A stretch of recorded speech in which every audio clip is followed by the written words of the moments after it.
सगळ्यांनी जो good evening सगळ्यांना. हॅलो, माझं नाव संदीप सर. मी तुम्हाला आज सायंटिफिक इन्क्विजिटिव्हचे लेक्चर घेणार आहे. सगळे मराठी इंग्लिश कम्फर्टेबल आहेत ना? हिंदी हिंदी मराठी इंग्लिश कम्फर्टेबल आहेत ना? हो सर. ओके, हा चालेल, ठीक आहे. तर माझं इंट्रोडक्शन देतो. माझं नाव संदीप सर. मी MSc इन फिजिक्स कम्प्लीट केलेलं आहे. आता सध्या मी एका कॉलेजवर प्रोफेसर म्हणून काम करतो. ठीक आहे, हे झालं माझं इंट्रोडक्शन. आपण सेक्शन, जसं सेशन स्टार्ट होईल, काही डाऊट्स असतील वगैरे तर तुम्ही हात रेज कराल, हँड रेज कराल, आणि जर क्वेश्चन नसेल समजला तर थम्स डाऊन करा. ठीक है, इमोजी ने मला सांगाल. अगर किसी को क्वेश्चन समझ नहीं आ रहा है, मेरा लैंग्वेज समझ नहीं आ रहा है, तो थम्स डाउन करोगे. मैं हिंदी, इंग्लिश और मराठी तीनों लैंग्वेज में एक्सप्लेन करूंगा. ठीक है सर, या सभी को मराठी आती है? आती है ना? Confirm? Yes sir. Yes sir. Yes sir. Yes sir. Yes sir. ठीक है, ठीक है, ठीक है, चलो. तो मी स्क्रीन शेअर करतो सर्वांसोबत. ओके.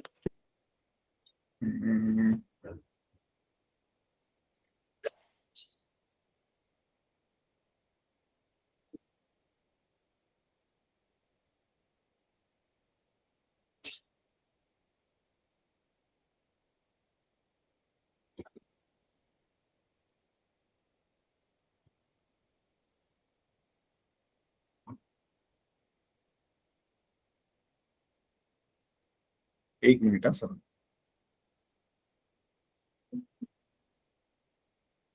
माझी स्क्रीन दिसते सर्वांना?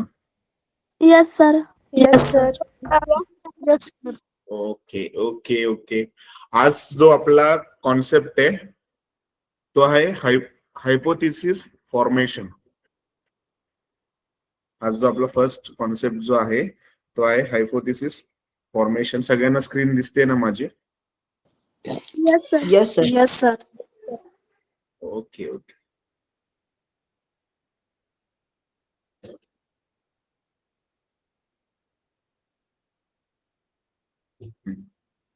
सो हायपोथेसिस फॉर्मेशन म्हणजे एखादी परिकल्पना म्हणजेच गृहीतक कसं बनवायचं. फॉर्मेशन म्हणजे तयार करणं. Hypothesis is the testable idea based on the observation. म्हणजे आज जे आपण क्वेश्चन पाहणार आहोत सायंटिफिक इन्क्विजिटिव्हचे, तर म्हणजे ह्याला मराठीमध्ये बोलतो आपण वैज्ञानिक जिज्ञासा. ठीक आहे. तर ही गोष्ट पाहण्या अगोदर म्हणजे गृहीतक कसं बनतं आणि त्याच्या मागचं तथ्य काय हे जर जाणून घ्यायचं असेल तर त्याच्यासाठी आपल्याला काय करावं लागतं? एक प्रॅक्टिकल करावं लागतं, म्हणजे प्रयोग करावा लागतो, एक्सपेरिमेंट करावा लागतो. We have to perform some experiment, then we get a idea about that experiment and conclusion. Also we perform a practical or any experiment. That time we observe some observations or calculations, result, and we conclude some sentence or sentence statement. म्हणजे गृहीतक म्हणजे काय? एक निरीक्षण करता येणारी कल्पना आहे. ती कल्पना आपण एक्सपेरिमेंटच्या द्वारे कंप्लीट करतो. कशाद्वारे कंप्लीट करतो? एक्सपेरिमेंटच्या द्वारे. नेक्स्ट स्लाइड वर पाहू आपण. मी इथं तुम्हाला कॉन्सेप्ट जे दिलेले आहेत ते तिन्ही लँग्वेज मध्ये दिलेले आहेत, इंग्लिश, हिंदी आणि Marathi. So hypothesis is a testable idea. Testable म्हणजे काय? तर त्याचं आपण जाच पडताळणी करतो. म्हणजे जसे आपली परीक्षा असते ना, की आता क्लासमध्ये आपल्याला काय सांगितलं जातं की आपल्याला पहिला पोर्शन शिकवला जातो बऱ्याचदा. मग सायन्सचा असो, मराठीचा असो, सगळा पोर्शन आपल्याला शिकवला जातो आणि आपल्याला किती समजलंय यासाठी ना क्लास टीचर आपल्याला काही प्रश्न विचारतात आणि त्या प्रश्नांचं उत्तर आपण जर परफेक्ट नाही दिलं तर तेच टीचर पुन्हा तो कॉन्सेप्ट सोप्या पद्धतीने समजवतात. जोपर्यंत तुमची उत्तरं व्यवस्थित येत नाही तोपर्यंत समजवतात. आणि मग आपली मुख्य परीक्षा असते, मग त्याला आपण युनिट टेस्ट बोलतो, सेमिस्टर बोलतो. आणि त्या सेमिस्टर मधनं मग आपल्याकडे एक रिझल्ट बनतो की हा सगळ्यांना काहीतरी नॉलेज आहे. कुणाला मॅथ्सचं नॉलेज खूप चांगलं आहे, कुणाला सायन्सचं नॉलेज खूप चांगलं आहे. माझा आवाज येतो ना सर्वांना? Yes, sir. Yes, sir. Yes, sir. Thank you. आपण थम्सअप करणार आहात. प्रश्न विचारला, यस असेल तर थम्सअप, नसेल तर डाऊन. ठीक आहे. कोणी Sir. अनम्यूट करतात? हा, हॅलो. सर रिएक्शन बंद आहे. रिएक्शन बंद आहे. ओके, रिएक्शन बंद आहे का? ठीक आहे, आपण इमोट स्टार्ट करू.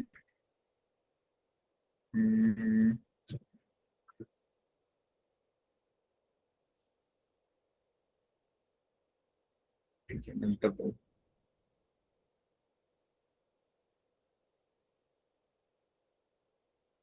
ठीक आहे, तुम्ही अनम्यूट करून बोलू शकता. ठीक आहे, काही डाऊट असेल तर. आपण आपला वेळ नको व्हायला जायला, आपण स्टार्ट करूया. ठीक आहे. तर हायपोथेसिस म्हणजे असतं गृहीतक. हा, हायपोथेसिस म्हणजे असतं गृहीतक. चॅट मध्ये मेसेज केला तरी चालेल. हायपोथेसिस म्हणजे असतं गृहीतक आणि फॉर्मेशन म्हणजे तयार करणं. एखादं गृहीतक किंवा विधान, परिकल्पना कशी तयार होते त्यासाठी आपल्याला करावा लागतो एक प्रयोग, आणि त्या प्रयोगाद्वारे आपण एक विधान मांडतो, त्याला बोलतो आपण हायपोथेसिस म्हणजे गृहीतक.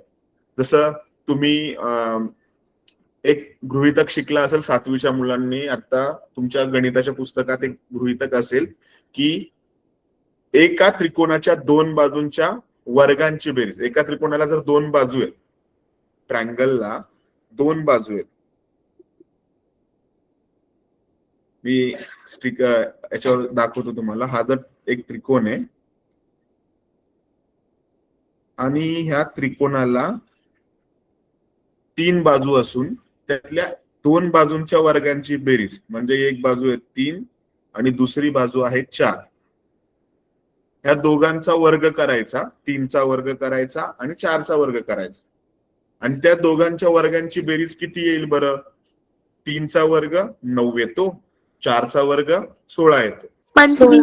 3 स्क्वेअर 25. बरोबर, परफेक्ट. हा, 3चा वर्ग 16 आणि 4चा वर्ग, बरोबर उलट बोलतोय मी, तुम्ही कन्फ्युज नका हो. मी जाणून बुजून चुकीचं बोलतोय, कुणाचं लक्ष आहे सांगायला. 3चा वर्ग येतो 9, 4चा येतो 16, दोघांच्या वर्गांची बेरीज येते 25.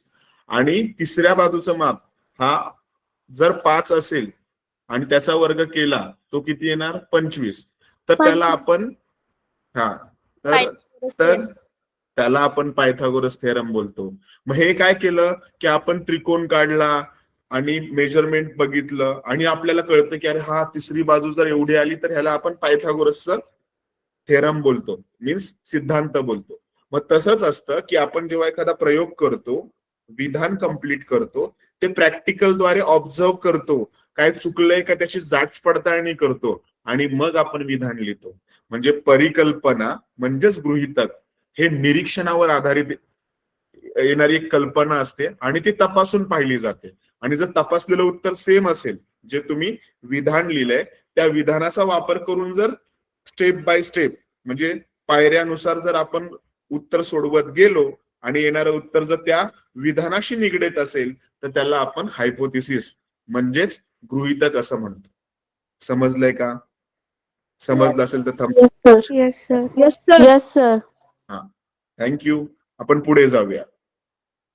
मग पुढचा पॉइंट काय तो पाहू आपण नेक्स्ट स्लाइड वर.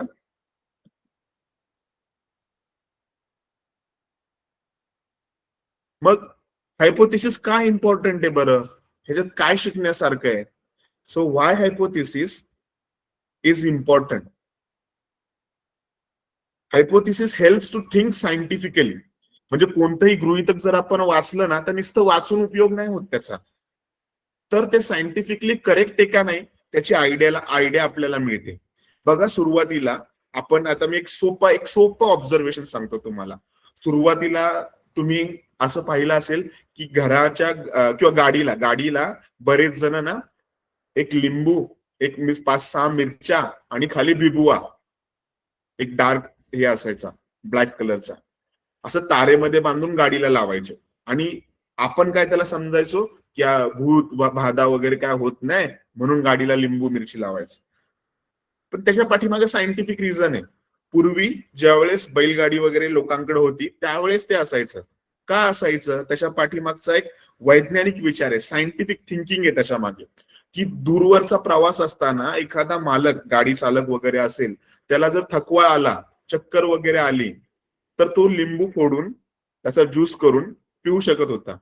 एखादा विंचू वगैरे तर त्याला चावलाय आणि त्याला काही सेन्सेशन होत नसेल, तर त्या मिरची त्याला खायला दिली जायची. आणि जर मिरची तिखट नाही लागली तर नक्कीच त्याला कोणता तरी प्राणी चावलाय, हे त्याचं निदान होतं. आणि एखादी जखम झाली तर तो त्या ठिकाणी लावलेला बिबवा तो गरम करून तिथं उगाळून लावला जायचा, कारण की ती जखम लवकर बरी व्हावी.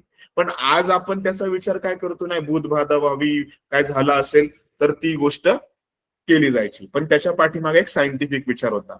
मग आता आपण त्याचा त्या दृष्टीने विचार केला तर आता आपल्याकडे मेडिसिन्स आहेत, सगळ्या काही गोष्टी आहेत. मग आता बघा बरेच लोक आता काही बरेच असे लोक आहेत ते गाडीला लिंबू वगैरे बांधत नाही, त्यांच्या गाडीच्या बॉक्समध्ये फर्स्ट एड बॉक्स असतो. आणि आपण बाहेरच्या प्रवासाला, लांबच्या प्रवासाला जाताना ग्लुकॉन डी वगैरे सोबत ठेवतो, कारण की काळानुसार हा बदल होत गेलेला.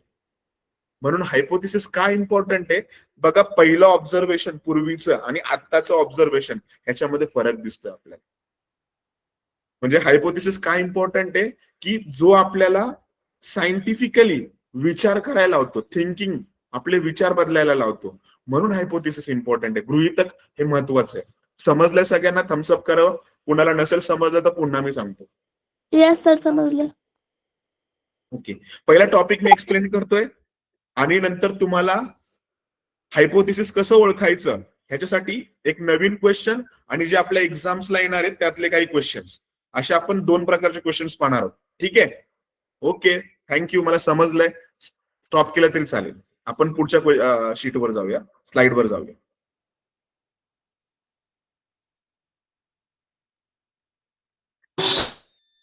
मग हायपोथिसिसचा फॉर्म्युला काय आहे बरं? बेसिक फॉर्म्युला, जसं गणित सोडवण्यासाठी सूत्र लागतं, मग हायपोथिसिस ओळखायला काहीतरी सूत्र असेल ना. हा, तर हायपोथिसिस ओळखण्यासाठी ना आपल्याकडे एक सूत्र असं आहे की वाक्याची सुरुवात म्हणजे त्या हायपोथिसिस मध्ये ना इफ आणि देन. बघा तुम्ही 9th स्टँडर्डचे जे स्टुडंट आहेत ना त्यांना जॉमेट्री हा विषय नवीन आहे, पण ते थेरम जेव्हा स्टार्ट होतं ना ते इफनी स्टार्ट होतं आणि देन नंतर आपल्याला प्रूफ असतो येस सर. मॅथ्स मध्ये. हा, Yes, मग sir. हायपोथिसिस मीन्स सिद्धांत. म्हणजे एखादा वाक्याचा सिद्धांत जर आपल्याला लिहायचा असेल तर त्यानुसार रचना केली जाते, डायग्राम मध्ये काहीतरी चेंजेस केले जातात आणि मग आपण तो प्रूफ काढतो. म्हणजे वाक्याची सुरुवात जर किंवा कारण याच्यापासून होते आणि तर नंतर आपल्याला त्याचा परिणाम मिळतो. म्हणजे जर आणि तरचं विधान असेल तर त्यात हायपोथिसिस हे लपलेलं असतं. हायपोथिसिसला मराठीमध्ये आपण बोलतो गृहीतक. म्हणजे एक सिद्धांत, एक स्टेटमेंट असतं, विधान असतं, त्या विधानाची पूर्तता करण्यासाठी आपल्याला निरीक्षण करावं लागतं आणि त्याचा परिणाम पण पाहावा लागतो. पुढच्या स्लाइडवर जातोय.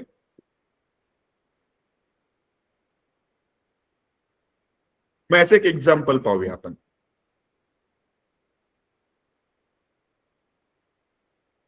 जर झाडांना जास्त सूर्यप्रकाश मिळाला तर ती जलद वाढतील. If plant gets more if plants get more sunlight then they are grow faster. मग हे गृहीतक आहे का करेक्ट? हो, होऊ शकतं, पण त्यासोबत सनलाईटच चालेल का झाडांना? तुमचा विचार काय चालतोय? फक्त वॉटर. सर No, पण sir. झाडांना पाणी पण लागतं. No sir. बरोबर. बघा No, म्हणजे हे तुम्ही कसं प्रॅक्टिकली केलेलं आहे ना, त्यामुळे तुम्हाला पटपट उत्तरे मिळत आहेत. प्रत्येक जण मला सांगतोय सर पाणी पण लागतं, माती पण लागेल, खत पण टाकावं लागेल आणि त्यासोबत सूर्यप्रकाश पण लागेल. पण सूर्यप्रकाश जेवढा महत्वाचा आहे तेवढंच पाणी पण महत्वाचं आहे, खत पण महत्वाचं आहे. मग हे ऑब्झर्वेशन आहे. मग हायपोथिसिस मध्ये आपल्याला असेच प्रश्न असतात विचार करायला लावणारे. पुढची स्लाइडवर पाहूया आपण दुसरं एक्झाम्पल.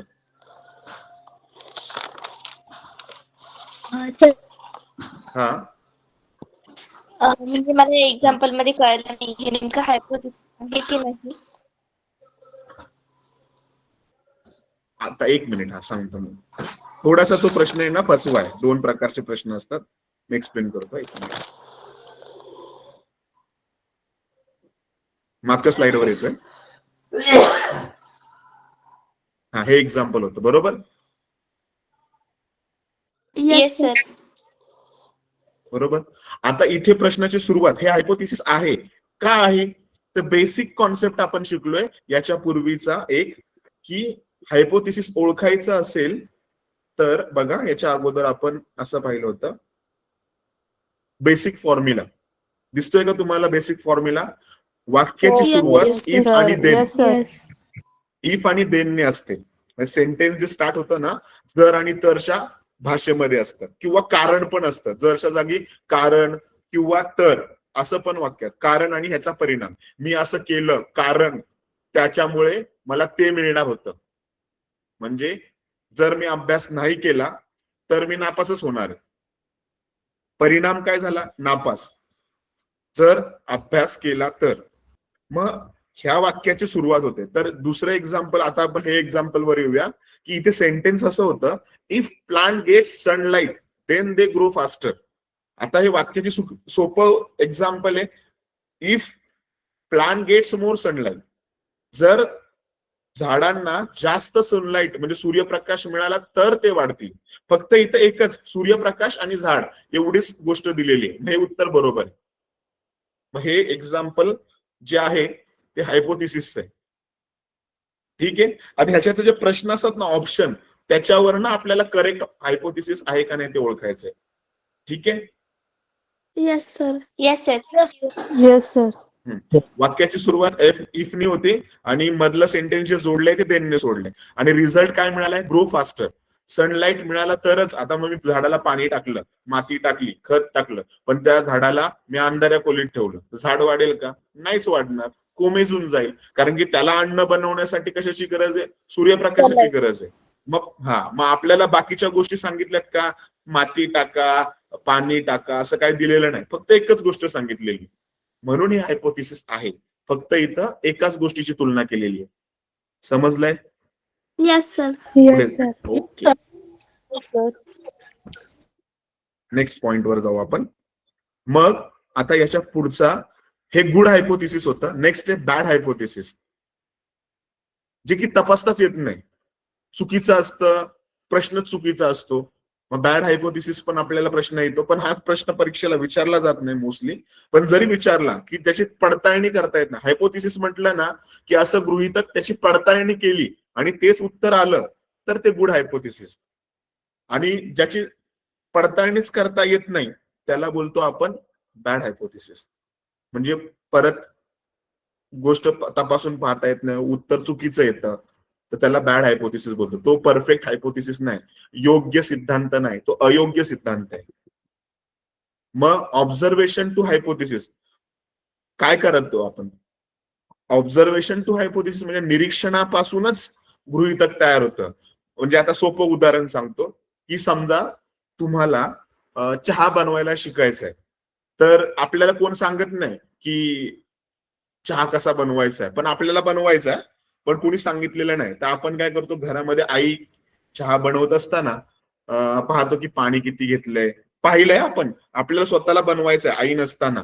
मग आपण फक्त पाहतो, आईने 1 कप पाणी घेतलं, मग त्यात थोडसा साखर टाकली, मग थोडीशी चहा पावडर टाकली आणि त्याला उकळू दिलं, गॅस चालू करून, पेटवलाय गॅस. नाही तर बोला सर असाने चहा बनत नाही.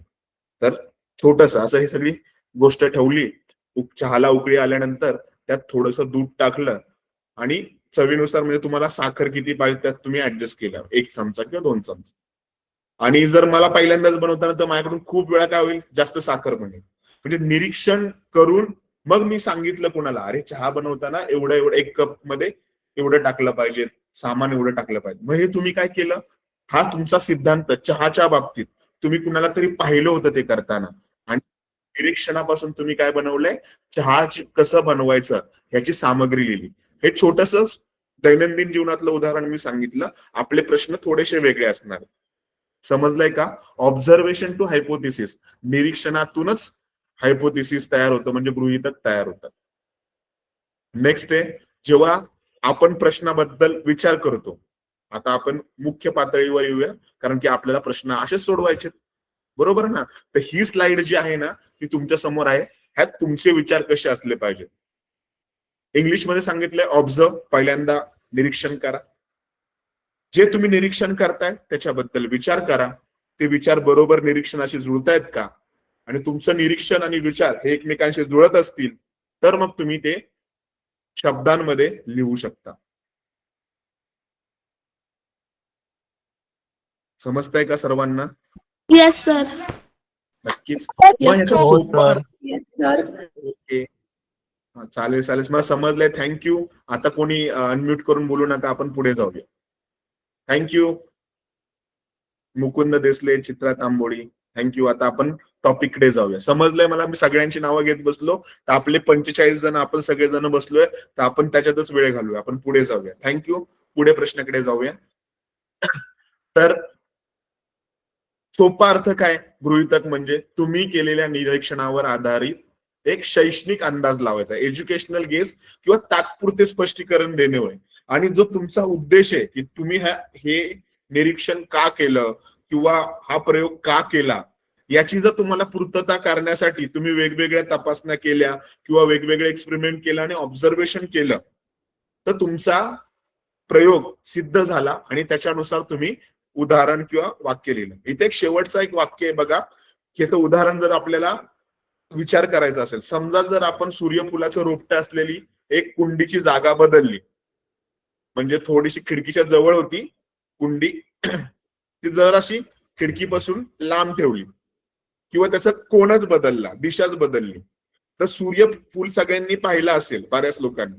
तर सूर्यफूल कसं जेव्हा सूर्योदय होतो ना त्या डायरेक्शन पासून सूर्य मावळतो त्या डायरेक्शनला असं गोल फिरतं. तर त्याच्यामधला कोण पण काय होतो, जरी तुम्ही जागा बदलली ना तरी ते सूर्यफूल आहे ना त्या सूर्याच्या दिशेप्रमाणेच आपला कोण बदलतं.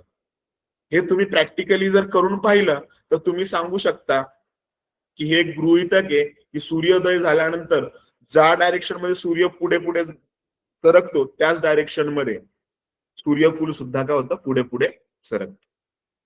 समजलंय सगळ्यांना?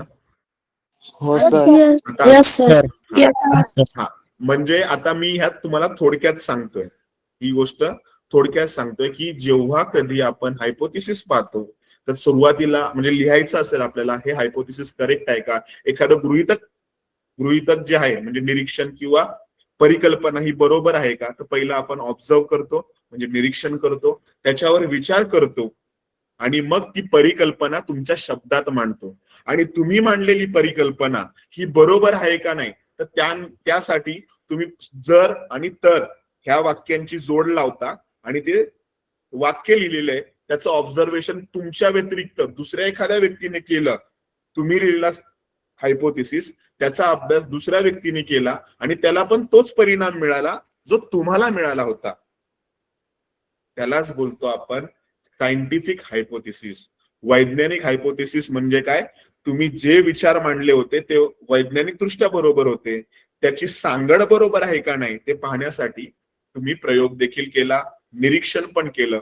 प्रयोगला आपण एक्सपेरिमेंट बोलतो, निरीक्षणला ऑब्झर्वेशन बोलतो आणि थिंकिंगला विचार बोलतो.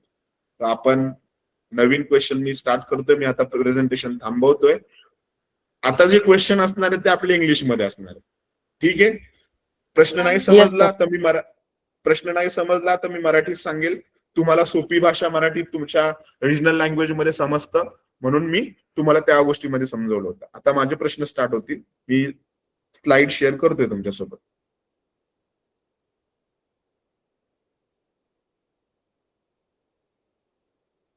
म्हणजे तुम्हाला हायपोथिसिस मध्ये काय समजलं, हायपोथिसिस कसं असतं हे जर तुम्हाला समजलं तर मग तुम्ही हुशार आहात. आणि नाही समजलं तर आपण विचार करून शोधू शकतो पुन्हा.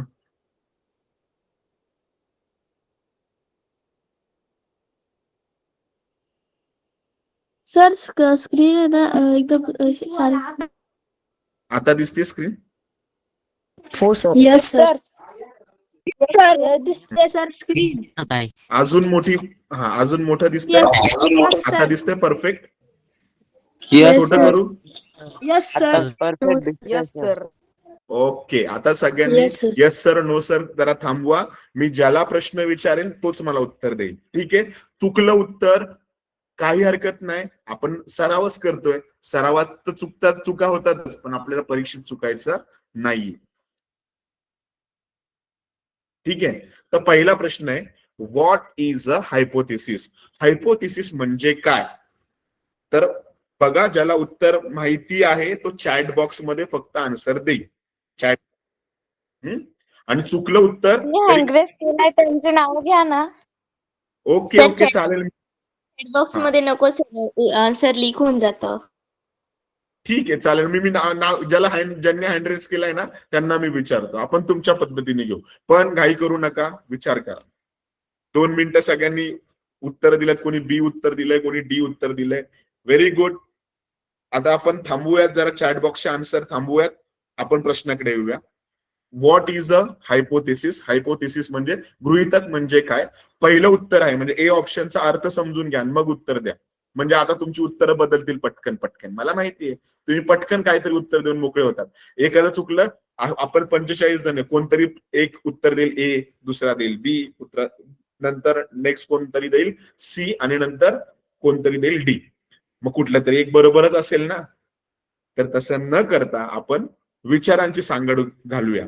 पहिलं अ फॅक्ट म्हणजे फक्त तथ्य, फक्त विचार.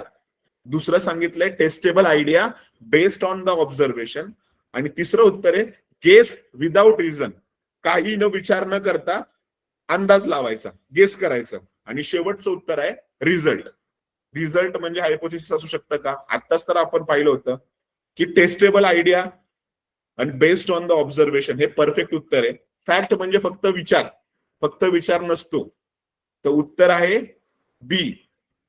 Very good Mansi.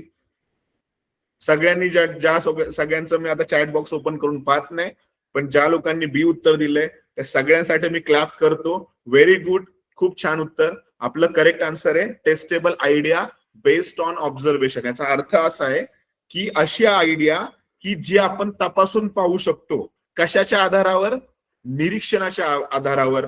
अशा गोष्टीला आपण गृहीतक म्हणजे हायपोथेसिस बोलतो. दुसरा एक क्वेश्चन आहे हायपोथेसिस. दुसरा क्वेश्चन मला उत्तर मी ज्याला विचारेल तो सांगेल, कोणी उत्तर सांगायचे नाहीत आता सध्या प्लीज. चॅट बॉक्स बंद करू का? हो सर. हो sir. Yes sir, yes sir. तुम्ही, मला वाटलं की सगळेजण शांत मस्तपैकी ऐकताय. मला वाटलं एकदम छान मुलं आहात, पण सगळेजण एकदम घाई करतायत. मग उत्तर सांगण्यात मजा नाही ना. मग सगळेजण ऐकतील मला असं वाटलं. आपल्याला परीक्षेमध्ये पण करेक्ट उत्तर पाहिजे. अति घाई संकटाला बळ देईल. बळ देईल ना संकट. हा, संकटाला बळ पण देणार तुम्हीच आणि संकटात पण देणार तुम्ही. ठीक आहे, जरा लक्ष द्या. हा, आदिती अनम्यूट कर आणि तुझं उत्तर काय? पहिला प्रश्नाचा अर्थ सांग आणि मग उत्तर सांग. Yes sir. Question second. Hypothesis is mainly based on म्हणजे गृहीतक जे असतं ते मुख्यतः कशावर अवलंबून असतं. तर मुख्यतः गृहीतक जे असतं तर ते ऑब्झर्वेशन म्हणजे निरीक्षणावर अवलंबून असतं. हे माझं मत आहे. म्हणजे option number. Okay, thank you Aditi. Option B sir. Option B. Correct correct correct correct. Very sir good. Option B. Correct, very Option good. B. सगळ्यांना थँक्यू. प्लीज आता अनम्यूट कराल. आपण दुसऱ्या क्वेश्चन वर जाऊया. सगळ्यांचा आन्सर करेक्ट आहे यार, खूप हुशार आहात तुम्ही. नेक्स्ट क्वेश्चन कडे जायचं. बघा, मी पुन्हा एक्सप्लेन करतो, कोणाला नसेल समजला अर्थ त्यांच्यासाठी. Hypothesis is mainly based on म्हणजे गृहीतक हे मुख्यतः कोणत्या गोष्टीवर अवलंबून आहे? मेमरी म्हणजे पाठांतर वगैरे किंवा विचार बोलतो ना की स्टोअर केलंय त्याच्यावर. दुसरं ऑब्झर्वेशन म्हणजे निरीक्षण. ओपिनियन म्हणजे दुसऱ्यांचा प्रतिसाद. तुमचा ओपिनियन काय आहे, तुमचा विचार काय आहे, ह्यांचा विचार काय. फिलिंग म्हणजे मला वाटतं, माझ्या भावना वाटतं, याच्यावर डिपेंड नाही. ते आहे फक्त ऑब्झर्वेशनवर. ठीक आहे. Which formula commonly use? तर मी आन्सर देऊ आता हे का? सगळ्यांना माहिती. आता हे सगळ्यांना माहिती. आता हे सगळ्यांना ऑप्शन नंबर माहिती. C, if there. Very good. Option number C sir. Very good, very good. C sir. ठीक आहे. आता मला वाटतं सगळ्यांनी पीपीटी एकदम जाणीवपूर्वक पाहिली वाटतं. Very good. If and Yes, they sir. Perfect. आपण जरा थोडस अवघड क्वेश्चन कडे जाऊया जरा. खूप सोपे होतात मला वाटतं. हा, आता अवघड प्रश्न मी सुरू केलाय. आता जो मला उत्तर देईल, म्हणजे ज्याला सांगेल तो मला उत्तर दिलं पाहिजे. सगळ्यांचे हँड रेस झालेले खाली करा. जो मी सांगेल त्याला मी विचार. हँड रेस कोणीच नाही करायचा, सगळ्यांनी हात खाली करायचे. मी ज्याला विचारेल तोच उत्तर देणार. ठीक आहे.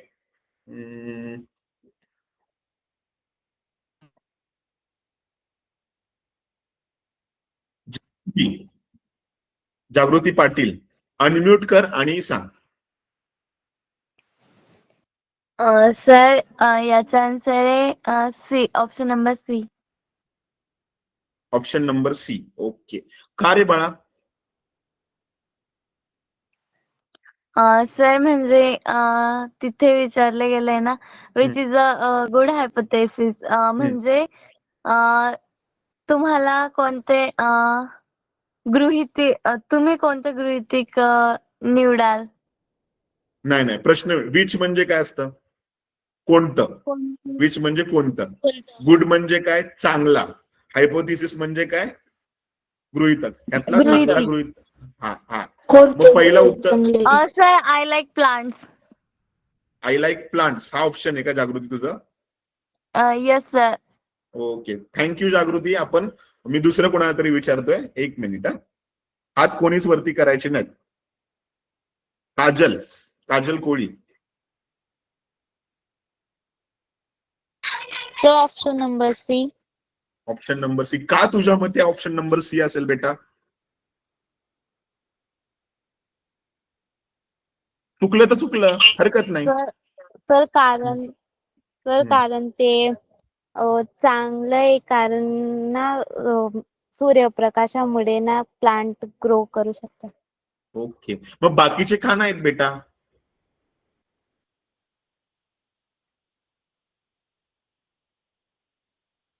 नाही माहिती का? सर मी सांगू का? ओके, ठीक आहे, व्हेरी गुड. हा, दर्शना सांगते वाटतं. हा, सांग दर्शन. सर तिथे दिलेलं आहे की प्लांट सनलाइट मुळे ग्रो करतात आणि बाकीच्या ह्याच्यात दिलेलं आहे की प्लांट ग्रो करतात. I like plants and beautiful असं दिलेलं आहे. आणि सी ऑप्शन मध्ये असं दिलेलं आहे की प्लांट सनलाइट मुळे ग्रो करतात, त्याच्यामुळे हे चांगलं हायपोथेसिस आहे, गृहीत आहे. ओके, दर्शनाचा प्रयत्न खूप चांगला होता, पण दर्शना अजून कुठेतरी थोडीशी कमी पडली. उत्तर जवळपास बरोबर आलं होतं, पण परफेक्ट उत्तर मला अजून स्पष्टीकरण हवं. आता लावण्या सांगते ना? ओके. ओके सर, माझा पण ऑप्शन सीच आहे. कारण आपण बघितलं की जे गुड हायपोथेसिस आहे त्याचा एक फॉर्म्युला आहे जर आणि तरच्या रूपात, आणि तर इंग्लिश मधून आहे म्हणजे इफ आणि देनच्या रूपात. तर त्यामुळे इथं दिलेलं आहे की if plants get sunlight then they grow faster, त्यामुळे C. Okay, very good. Mukund Desale. मी येतो, प्रत्येकाकडे येतोय. आपल्याकडे भरपूर प्रश्न आहेत, मी सगळ्यांपर्यंत पोहोचणार आहे. ठीक आहे. हा, मुकुंद देसले आहे का? माझा आवाज येतोय? ठीक आहे, काही हरकत नाही. मी याचं उत्तर व्यवस्थितपणे सांगतो. आदिती, मला माहिती तुला उत्तर द्यायचं होतं, मगाशी मी तुला विचारलं, मला प्रत्येकांपर्यंत पोहोचायचं. ठीक आहे, सगळ्यांनी हात खाली गेले तर बेटर होईल. ठीक आहे, ठीक आहे. आता आपण प्रश्नाचं पूर्ण उत्तर मी तुम्हाला सांगतोय. एक मिनिट. आता प्रश्न नीट समजून घ्या. सगळ्यांनी उत्तर सी बरोबर दिलंय, पण स्पष्टीकरण असं आहे. पहिला जो ऑप्शन आहे, प्लांट्स आर ब्युटिफुल, झाडे सुंदर दिसतात, ह्याच्यातनं काय अर्थ जाणवत नाही, फक्त झाडे सुंदर आहेत. दुसरं आहे, आय लाईक प्लांट्स, मला झाडे आवडतात. तिसरं उत्तर आहे, if plants get sunlight they grow faster. आणि डी ऑप्शन आहे, म्हणजे हे सगळ्यांना, जर झाडांना सूर्यप्रकाश मिळाला तर ते पटकन वाढतात, जे फास्ट वाढतात, लवकर वाढतात. डी ऑप्शन आहे, प्लांट्स ग्रो, म्हणजे झाडे वाढतात. कशामुळे वाढतात ते माहित नाही. मग जो आपल्याला प्रश्न असा विचारला की गुड हायपोथिसिस, चांगला हायपोथिसिस कसं ओळखायचं, तर त्याची सुरुवात इफनी झाली पाहिजे. आणि शेवटला त्याचा परिणाम कळला पाहिजे. आता इथं देन न वापरता दे ग्रो फास्ट वापरले, फास्टर.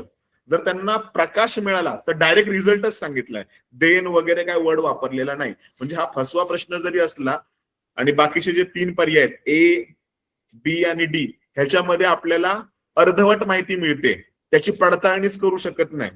प्लांट्स आर ब्युटिफुल, पण कोणते? अर्धवट माहिती आहे ना. मला कुठलं प्लांटची माहिती सांगितली? अर्धवट आहे. आय लाईक प्लांट्स, कुठलं, कोणतं प्लांट्स आवडतात तुम्हाला? आणि प्लांट्स ग्रो कशाने वाढतात?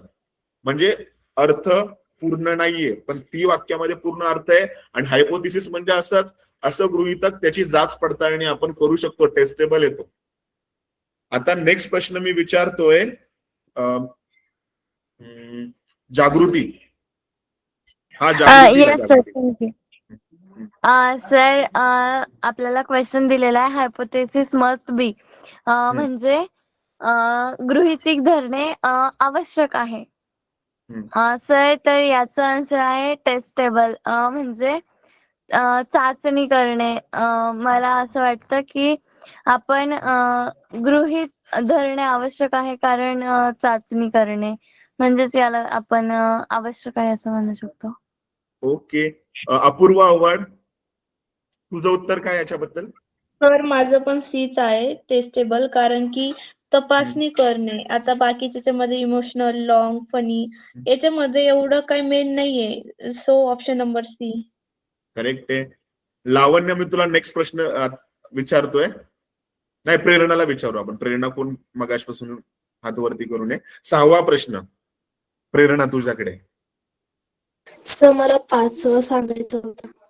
बरं ठीक आहे, मग 5वा पण. बरं, 6व्याला विचार कर थोडा वेळ, मी थांबतो तुझ्यासाठी. ओके हा सर. प्रश्न.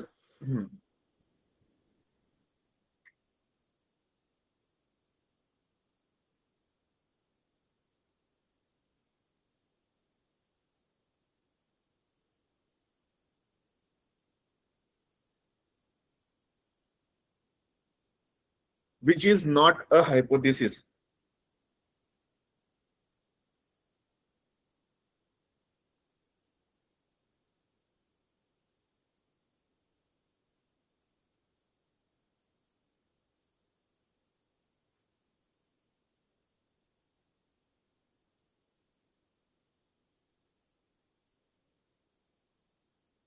जाऊयात का आपण पुढे? कोण सांगेल मला याचं उत्तर? आदितीने सांग. एक, अनुष्का. ओके, अनुष्काला एकदा चान्स देऊ आपण.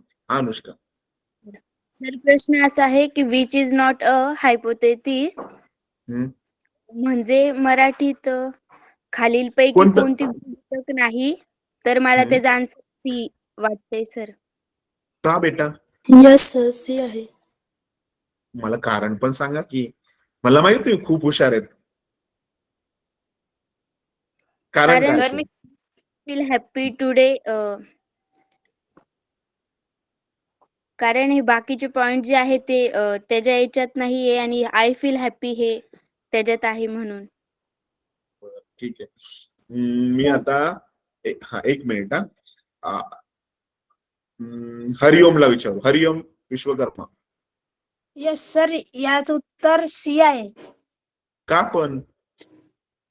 कारण sir, ice melt in heat, कारण जे आईस राहतं ते झाडासाठी चांगलं नसतं.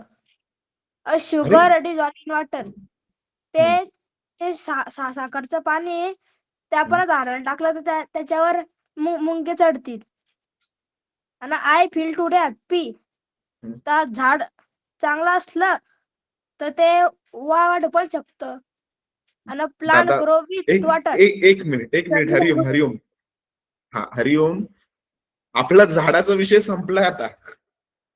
ठीक आहे, प्रयत्न ठीक आहे, तू झाडाशी रिलेटेड केलाय, पण प्रश्नामध्ये फक्त एवढंच विचारलंय, विच इज नॉट हायपोथिसिस. खालीलपैकी कोणतीही गोष्ट हायपोथिसिस मध्ये मोजली जात नाही, ते नाहीये हायपोथिसिस असं सांगितलंय. तुम्ही प्रत्येक गोष्ट झाडाशी रिलेट नका करू. मी उदाहरण दिलंय झाडाचं. मी उद्या वाटलं तर शेळीचं उदाहरण देईल, कुठल्या माणसाचं उदाहरण देईल. तो वेगवेगळा क्वेश्चन असतो. आता इथे सांगितलंय की ice melt in heat. Sir, हा, ठीक आहे, करेक्ट सर, आहे. मी सांगू का प्रेरणा? सर मी सांगू प्रेरणा. बरं ठीक, एक मिनिट. तुम्ही सर, मी- सगळेजण घाई केला ना. मी प्रत्येकाला विचारतोय, तुम्ही घाई करू नका. सर मी सांगू का?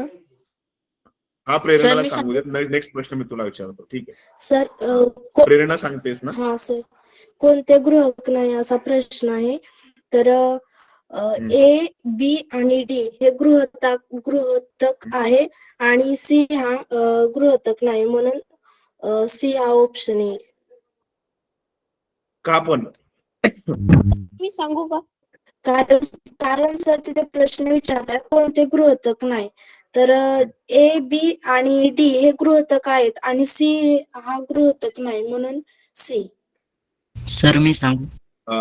सर मी सांगू एक का साहेब? मिनिट. हा, चैतन्य, एक मिनिट. चैतन्याला सांगायचंय. मी प्रत्येकाकडे येतोय. मला बऱ्याच लोकांनी आन्सर्स दिलेत. आदित्य यांनी. बाकीच्यांना पण वेळ देऊ द्यात ना, प्रत्येकाला येऊ द्यात. ठीक आहे. सी उत्तर आहे. त्या क्वेश्चन मध्ये परिणाम होत नाही. ए, बी, डी या क्वेश्चन मध्ये परिणाम होत आहे.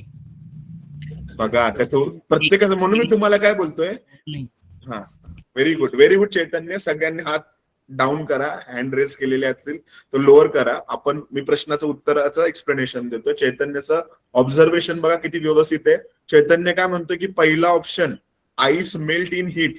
आईस म्हणजे बर्फ, मेल्ट म्हणजे वितळतो. कशामध्ये? हीट मध्ये. म्हणजे उष्णता असेल तर तो वितळतोच ना. म्हणजे उष्णता आहे म्हणून बर्फ वितळतो. दुसऱ्या याच्यामध्ये दिलंय पाण्यात जर साखर टाकली तर ती विरघळते.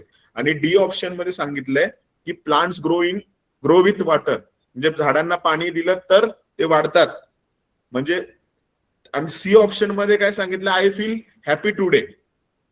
मग ही गोष्टांमध्ये कशामुळे हॅपी आहे ती काय गोष्ट दिलेली नाहीये. कशामुळे हॅपी आहे ते सांगितलेलं नाही. पण 3 गोष्टींमध्ये मेल्ट कशामुळे होतो? तर हीटमुळे. म्हणजे गृहीतक परफेक्ट बसतंय. ए ऑप्शन मध्ये गृहीतक आहे, कारण की आईसला जर उन्हात ठेवलं तर तो मेल्ट होणार, हीट लागली तर. शुगरला पाण्यात टाकलं तर ती डिझॉल्व्ह होणार आहे. म्हणजे इफ आणि देन त्याच्यामध्ये पण येऊ शकतो. म्हणजे तुमच्या उत्तरांची सांगता कोण करते? सी काय सांगतो की आय फील हॅपी टुडे. रिझनच नाही. बाकीच्या तिघांमध्ये रिझन आहे. पाणी टाकलं तर झाड वाढणार आहे. म्हणून सी ऑप्शन करेक्ट आहे. नेक्स्ट क्वेश्चन मी विचारेल तोच आन्सर देईल. Mayuri, 7th question. Sir please मराठीतून सांगणार का? बरं ठीक आहे, सांगतो मी मराठीतनं सांगतो. तूच उत्तर द्यायचंय. पण बाकीच्यांनी हात वरती करायचे. ज्याला मी वेळ विचारेल तोच देईल. मध्ये अनम्यूट केलं करायचं नाही कोणी.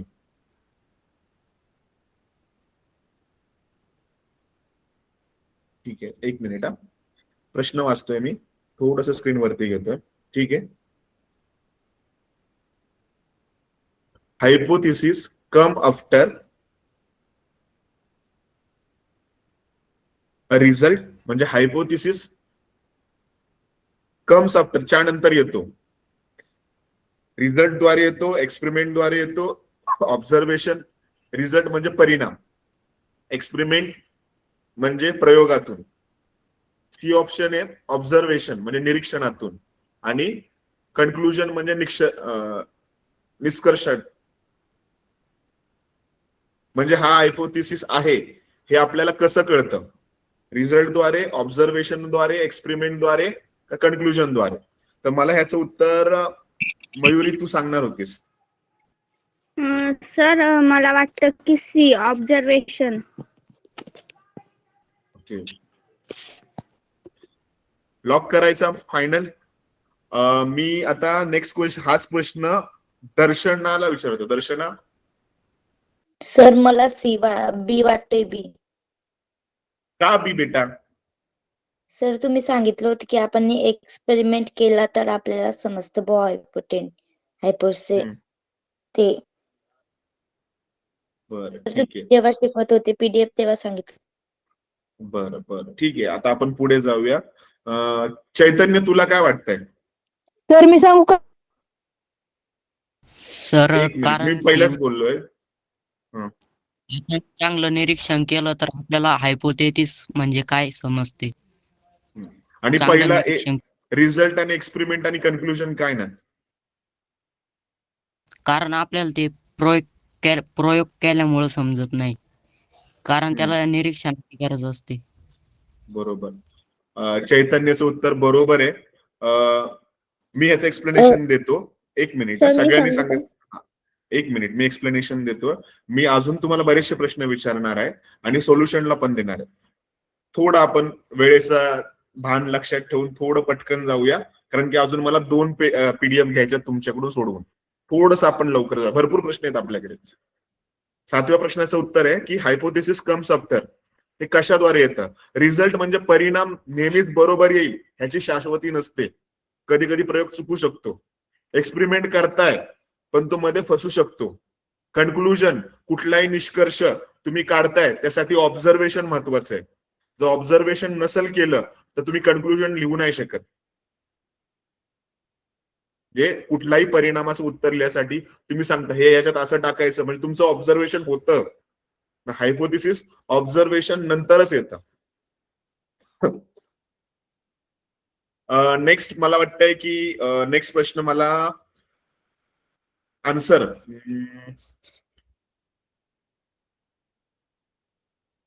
सगळ्यांचे हँड रेज नकोयत. मला कोणालाच मग उत्तर विचारता येत नाही. सगळ्यांनी हात वरती केले तर नेहा सांगेल मला.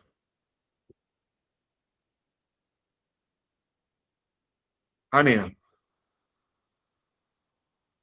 Hypothesis helps us to.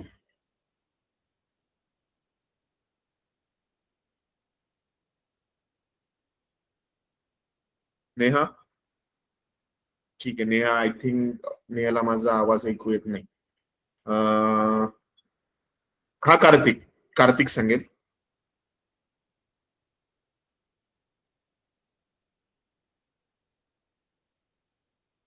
Sir option number बी.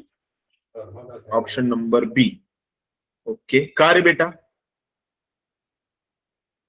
कारण हायपोथेसिस मध्ये आपल्याला सायंटिफिकली विचार करावा लागतो. बरोबर. मेमराईज करून पाठांतर करून चालू शकत नाही. हायपोथेसिस मध्ये ड्रॉ पिक्चर काढून सांगू शकत नाही. कुणाचा आन्सर कॉपी करून सांगू शकत नाही. Very good. एक 9वा प्रश्न मला वाटतंय की आदम शेख सांगेल मला. 9th क्वेश्चनचा आन्सर.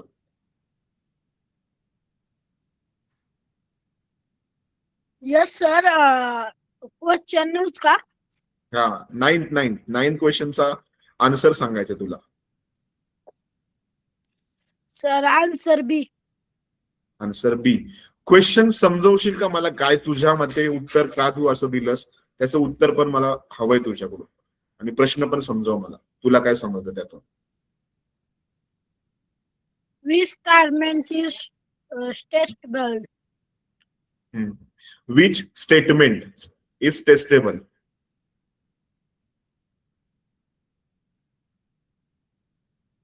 तर तुझं उत्तर सी आहे. Yes sir. ओके, करेक्ट आहे. मला ह्याचं उत्तरचं एक्सप्लेनेशन दिशाकडून हवंय. दिशा केसर तर कासार, सॉरी माय मिस्टेक. दिशा कासार सांगू शकतेस का? आय थिंक दिशाला पण माझा आवाज जात नाहीये बहुतेक. प्रणव पाटील. चुकलं तर हरकत नाही, आपण चुकीतनं तर शिकतो नेहमी. ओवी देशमुख. काय सर? हा, मी 9th क्वेश्चन विचारलाय तुला. Which statement is testable? Option A, option B, sir, option C, option D. Sir screen visible नाही होते, थोडी हे करून द्या ना. झूम करू का? विजिबल करून द्या, दिसतच नाहीये. बरं, आता दिसतंय?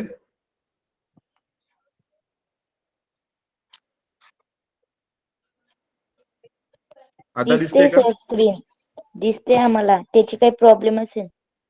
मे बी नेटवर्क इश्यू असेल त्यामुळे होत असेल असं. किंवा बघ आता दिसतंय का सांग मला.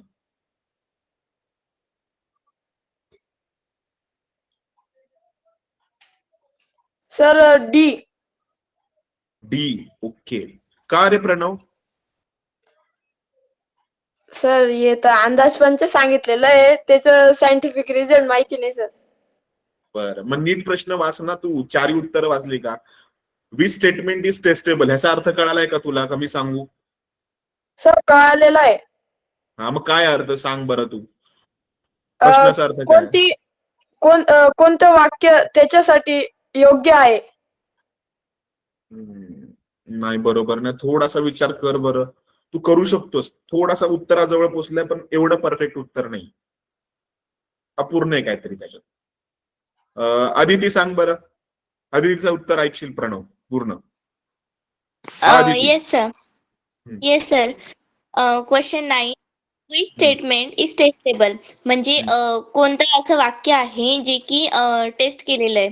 सर ते टेस्टेबलला नक्की मराठी शब्द नाही आठवत आहे. मराठी तर शब्द मला त्याला आहे पडताळणी योग्य आहे. सर हो. थँक्यू. थँक्यू. चाचणी योग्य आहे.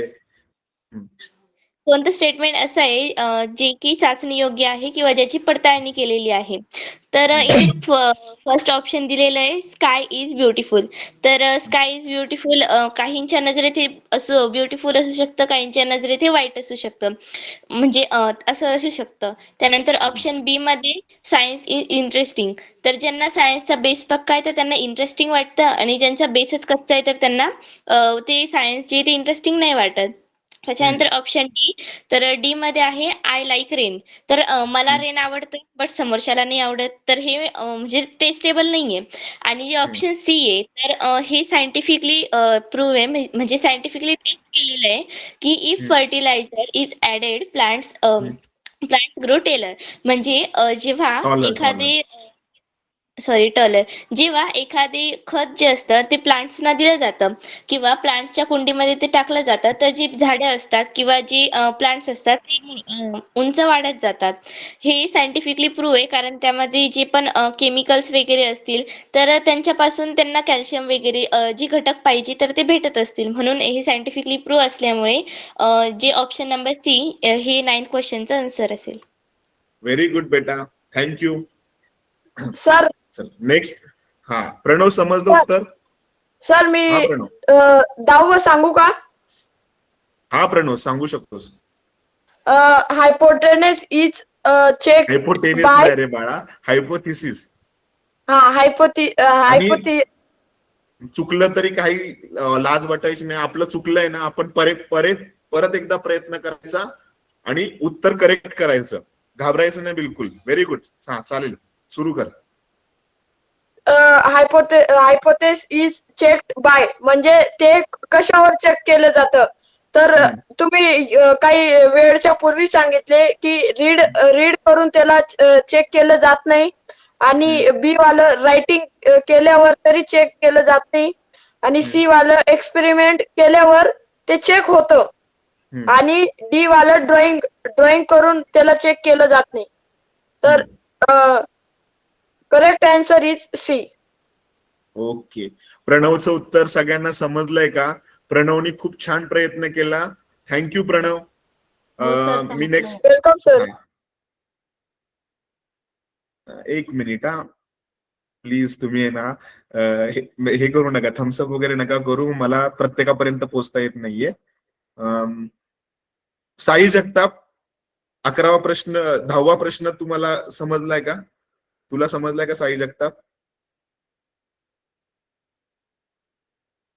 स्क्रीन दिसत नाही. अजूनही दिसत नाहीये? मग कदाचित तुमच्याकडे नेटवर्क इश्यू असू शकतो. समजलाय का 10वा प्रश्न? सर मराठीमध्ये सांगा. बरं, ठीक आहे. मी प्रत्येक प्रश्न प्रत्येकाला समजावेल म्हणून मी कोणी उत्तर दिलं तरी तो क्वेश्चन रिपीट का करतोय? का तुम्हाला समजला पाहिजेत म्हणून. हायपोथिसिस म्हणजे गृहीतक is check by. Check by म्हणजे कसं तपासलं जातं? लिहून रीडिंग म्हणजे वाचून तपासू शकतो का आपण? नाही. रायटिंग म्हणजे लिहून तपासू शकतो. काय झालं सर? आन्सर 3 आहे. काय झालं कळलं नाही मला, आवाज येत नाही. परत एकदा बोला. आन्सर 3 आहे. आन्सर 3 नाही, सी एक्सपेरिमेंट म्हणजे प्रयोग. Okay, very good. हा, तर पहिला मी अर्थ सांगतोय पुन्हा 10व्या प्रश्नाचा. Hypothesis is check by. Reading म्हणजे वाचून कळत नाही आपल्याला, तपासता येत नाही. रायटिंग म्हणजे लिहून पण तपासता येत नाही. चित्र काढून पण तपासता येत नाही. तो आपण जो कोणता हायपोथेसिस कोणी लिहिला असेल तो प्रॅक्टिकली करून त्यांनी जर वाक्य दिलंय आणि तर हा परिणाम, जर मध्ये आपल्याला जे सांगितलंय ती गोष्ट आपण केली आणि तर मध्ये तो आपल्याला परिणाम मिळाला तर तो हायपोथेसिस करेक्ट आहे, तो चेक केला जातो. म्हणून आपलं करेक्ट ऑप्शन आहे सी. आता इथे आपण थांबूयात. बाकीचे 10 प्रश्न मी तुम्हाला होमवर्कला देतोय 11 ते 20. आपण नवीन क्वेश्चन्स घेऊया. हे सोपे होते एकदम, म्हणजे बेसिक तुम्हाला हायपोथेसिसचं नॉलेज आलं पाहिजे. आता प्रश्न खूप अवघड असणार आहेत. विचार करा, वेळ घ्या वाटल्यास, पण घाई करू नका. ठीक आहे. मी प्रत्येकापर्यंत आता आपलं जसं सेशन झालंय दोघांचं कम्युनिकेशन त्याचप्रमाणे जाऊया. पुढचा पेपर जरा. सर हॅलो आन्सर सांगाल, कारण मी तो क्वेश्चन लिहिला होता. त्याचा आन्सर ए असेल, करेक्ट का? 11व्या क्वेश्चनचा. येस सर, करेक्ट का? Very good, very good. Simple आहे. हा, हायपोथेसिस शुड बी. हायपोथेसिस कसं असेल, मी तुम्हाला पीडीएफ पाठवतोय ग्रुपवर, तुम्ही त्यातनं कॉपी करू शकता, तुमचा वेळ वाचेल त्याच्यामुळे. ठीक आहे. आता फक्त समजण्यावर लक्ष द्या. मी तुम्हाला ही पीडीएफ पाठवतोय नक्कीच. Okay sir. Hypothesis should be म्हणजे हायपोथेसिस कसं असलं पाहिजे. क्लिअर म्हणजे स्वच्छ, सिंपल म्हणजे साधं, सोपं आणि स्वच्छ असलं पाहिजे, लगेच वाचून समजू शकतं. कन्फ्युजिंग म्हणजे गोंधळात टाकणारं नसावं. कसं असलं पाहिजे असा प्रश्न आहे. कन्फ्युजिंग नसावं. व्हेरी लॉंग, खूप मोठंच्या मोठं असेल तर आपण वेडेव एवढं वाचत. आणि इमोशनल म्हणजे कुणाच्या भावनेशी निगडीत नसावं. करेक्ट ऑप्शन आहे ए. क्लिअर म्हणजे समजण्यायोग्य आणि सिंपल म्हणजे सोपं आणि समजण्यायोग्य. इथपर्यंत आपण थांबूया. पुढच्या क्वेश्चन कडे मी जातोय. मी ही स्क्रीन स्टॉप करतोय. Very thank you good. Sir.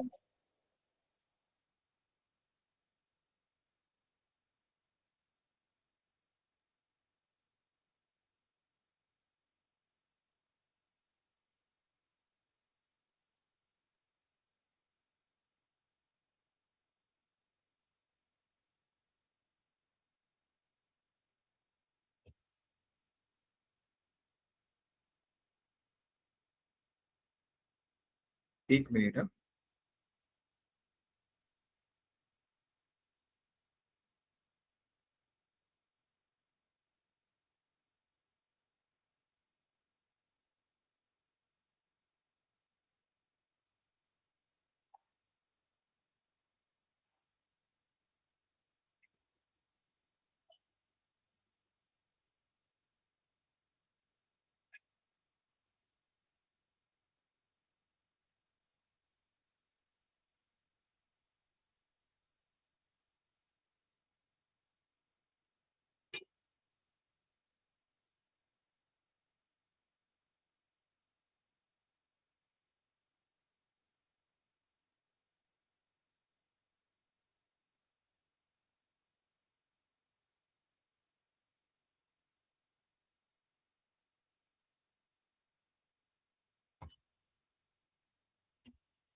Screen दिसते माझी?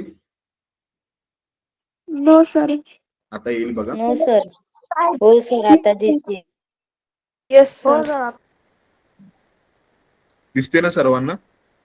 आता दिसत असेल, मला वाटतं नसेल दिसत तर 1-2 मिनिटं थांबा. येईल बघा. काही लोकांना थोडासा लेट येईल. दिसते सर. दिसते सर. नक्की. आता आपण क्वेश्चन पहिलं समजून घेऊ. हा, आता पहिलं बघा, हे प्रॉपर डेफिनेशन आहे कशाची? सायंटिफिक हायपोथेसिसची. A scientific hypothesis is a testable explanation or prediction based on observation. बघा, मी तुम्हाला खूप सोपं थोडं हे थोडं ते थोडं असं सगळं जोडून एकत्र आणलंय. ती डेफिनेशन परफेक्ट आहे. सायंटिफिक हायपोथेसिस काय असतं तर ते टेस्टेबल एक्सप्लेनेशन म्हणजे पडताळणी योग्य स्पष्टीकरण असतं, किंवा प्रेडिक्शन जे काय आपण अंदाज लागतो ना की अरे हे असं केल्यावर असं होईल, अंदाजे उत्तर सांगतो, ते ऑब्झर्वेशनच्या बेसवर असलं पाहिजे. आणि त्याचा पॅटर्न कसा असतो? इफ कॉज आणि कंडिशन. कॉज म्हणजे कारण, कंडिशन म्हणजे अटी, आणि देन इफेक्ट म्हणजे परिणाम, आउटकम म्हणजे रिझल्ट. ठीक आहे, इफेक्ट म्हणजे परिणाम आणि आउटकम म्हणजे रिझल्टवर, म्हणजे तुमचं उत्तर कशावर डिपेंड करतं, तर त्याला बोलतो आपण सायंटिफिक हायपोथेसिस. क्वेश्चन आता तुमच्या समोर आहेत, उत्तर तुम्हाला द्यायचे. पहिल्या प्रश्नाचं उत्तर मी जरा समजून सांगतो आणि मग आपण दुसऱ्या प्रश्नाचा विचार करण्यासारखी उत्तरे पाहूया. तर क्वेश्चन ए मध्ये आपल्याकडे 2 सेक्शन आहेत, सेक्शन ए आणि सेक्शन बी. सेक्शन ए मधले मी 4 प्रश्न घेणार, सेक्शन बी मधले 4 प्रश्न घेणार. 6 प्रश्न तुम्हाला होमवर्क आहे. ठीक आहे, तर पहिला प्रश्न असा आहे, ऑब्झर्वेशन. मी पहिला प्रश्न इंग्लिश, मराठी सगळे ऑप्शन सकट सांगेल आणि मग उत्तर विचारेल. तोपर्यंत कोणी हात वरती करायचा नाही, कारण की तुम्ही काही जण 7वीला आहेत, त्यांना समजायला वेळ लागतो. काही लोक 9वी पर्यंत आहेत, 8वी 9वी, त्यांना पटकन समजतं. तर 7वी वाल्यांना असं वाटतं की आम्हाला सर विचारतच नाही, तर सगळ्यांनी घाई करायची नाहीये. मी उत्तर इंग्लिश मराठी दोघांमध्ये समजून सांगेल, मग मला आन्सर द्यायचं. ऑब्झर्वेशन म्हणजे निरीक्षण आहे. A puri puffs up when the place in a hot oil but one side is thinner than the other. Which hypothesis can test the reason for the thin side. प्रश्न पूर्ण ऐकाल आता पुन्हा. निरीक्षण असं मला निरीक्षणात दिसलं की पुरी पफ्स, पफ्स म्हणजे फुगली, पफ्स अप म्हणजे फुगणे. पुरी म्हणजे आपण जी भाजी काय पिठापासून जी गव्हाच्या पिठापासून जी पुरी बनवतो ती एका साईडनं फुगली आहे पण दुसऱ्या साईडनं पातळ राहिली. ह्याचं कारण काय असू शकतं असा आपल्याला प्रश्न आहे. म्हणजे ह्या गृहीतामागचं कारण काय असू शकतं. ऑप्शन ए सांगितलंय इफ. बघा सगळ्यांमध्ये इफ आणि देन वापरलाय तुम्हाला कन्फ्युज करण्यासाठी. आता अवघड प्रश्न आहेत, मी हेच सांगितलंय. ए ऑप्शन सांगितलं if the oil is hotter the puri will taste better. म्हणजे जर गरम तेल असेल तर पुरीची चव उत्तम लागेल. दुसरा ऑप्शन आहे इफ डो म्हणजे पिठाचा गोळा. If dough is rolled unevenly then one side is remain thinner after puffing. याचा अर्थ असा होतो if the dough is rolled unevenly, जेव्हा जो गोळा बनवतो ना आपण डो, तो जर लाटताना म्हणजे आपण पुरीसाठी छोटासा गोळा घेतो आणि तो गोल गोल लाटतो, तो जर वेडा वाकडा लाटला असेल, एका साईडला पातळ एका साईडला जाड असा जर लाटला असेल तर वन साइड त्याची एक बाजू कायमस्वरूपी पातळ राहील आणि दुसरी बाजू जास्त फुगेल. म्हणजे एका साईडनं पुरी फुगेल, दुसऱ्या साईडनं पुरी फुगणार नाही. आणि सी ऑप्शन असा आहे की the puri fried longer it will turn brown. म्हणजे पुरी जर आपण तेलामध्ये खूप वेळ ठेवली तर ती तपकिरी रंगाची बनेल.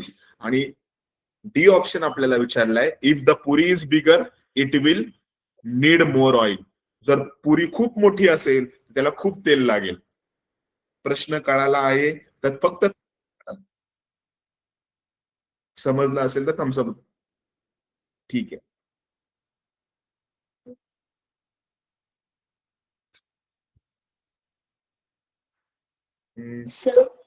हा एक मिनिट. मला ह्याचं उत्तर सांगेल प्रेरणा. नो सर, मला एचा आणि बीचा थोडा अर्थ कळाला नाही, तर रिपीट सांगाल का? हा, एचा अर्थ असा सांगितलाय की if oil is hotter, oil म्हणजे तेल जर गरम असेल तर पुरी विल टेस्ट बेटर, तर पुरीची चव चांगली लागेल, बेटर लागेल. आणि डी ऑप्शनचा अर्थ सांगितलाय की if the puri is bigger, puri खूप मोठी असेल तर त्याला जास्त तेल लागेल तळण्यासाठी.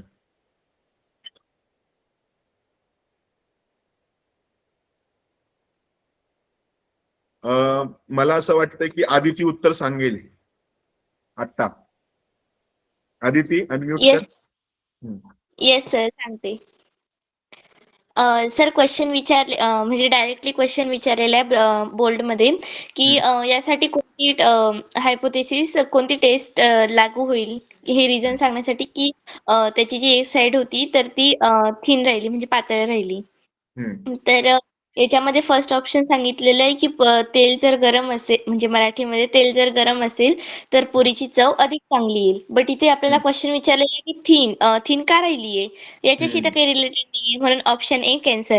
त्याच्यानंतर मी ऑप्शन डी बघितला, तर ऑप्शन डी मध्ये सांगितलेलं पुरी जर मोठी असेल तर तेलाची गरज जास्त असेल. तर ऑप्शन डी म्हणजे आपल्या क्वेश्चनशी निगडीत नाहीये, तर ऑप्शन डी पण कॅन्सल. ऑप्शन सी जी तर त्याच्यामध्ये सांगितलेलं आहे की जर पुरी जर का जास्त फ्राय केली तर ती ब्राऊन पडते, तर हे पण ऑप्शन सी निगडीत नाहीये, तर उरला ऑप्शन बी. आणि हे जेव्हा आपण बघतो तर हे म्हणजे ऑप्शन करेक्ट आहे, कारण आपण जेव्हा एक्सपेरिमेंट केले, म्हणजे मी एक्सपेरिमेंट केलेला आहे हा, जर पुरी लाटताना कुठे जर का कुठे जाड पातळ जर अशी असली तर ती पूर्ण गोल फुगत नाही, आणि कुठे जाड कुठे पातळ अशी असते, म्हणून ऑप्शन बी हे करेक्ट आहे माझ्या मताने. ओके. आता आदितीने स्वतः प्रॅक्टिकल केलं होतं, ती पुरी लाटलंय तिने एकदा, तिच्याकडून हे निरीक्षण असं झालंय की पुरी लाटली तिने तर एका साईडनं फुगली, एका साईडनं पातळ राहिल्यामुळं फुगली नाही. तर जेव्हा आपण ते अनइव्हनली रोल केलंय, रोल करणं म्हणजे लाटणं, त्यावेळेस अशी घटना घडली की एका साईडला पुरी जाड राहिली, एका साईडला पातळ राहिली, त्यामुळे फक्त पुरी जेव्हा तेलात टाकली एका साईडनं फक्त फुगली, दुसऱ्या साईडनं फुगली नाही. प्रश्न आपल्याला असा प्रश्न विचारला होता, ऑब्झर्वेशन, मला निरीक्षणात असं आढळून आलंय, ऑब्झर्वेशनचा अर्थ असतो निरीक्षण, की पुरी पफ्स म्हणजे फुगणे, पफ्स अप वरच्या बाजूने फुगलीये when place in a hot oil, म्हणजे जेव्हा मी तिला तेलात टाकली, प्लेस म्हणजे टाकणे, ठीक आहे, इन हॉट ऑइल गरम तेलात टाकली, but one side is thinner and other is, त्याच्यातली एक साइड मला पातळ दिसली, दॅन द अदर, दुसऱ्या बाजूच्या कंपॅरिझन मध्ये एक साइड मला पातळ दिसली, तर विच हायपोथिसिस, कोणतं गृहीतक, कॅन म्हणजे शकतो, test the reason for the one side, यासाठी कोणतं रिझन आपण चेक करू शकतो जे की परफेक्ट आहे. तर ए उत्तर, बी उत्तर आणि सी उत्तर, डी उत्तर, या चौघांचे मी अर्थ सांगितले होते. एचं उत्तर होतं की जर if the oil is hotter, गरम तेल असेल पुरीची चव चांगली लागेल, जे की प्रश्नाची ऑब्झर्वेशनशी निगडीतच नाहीये.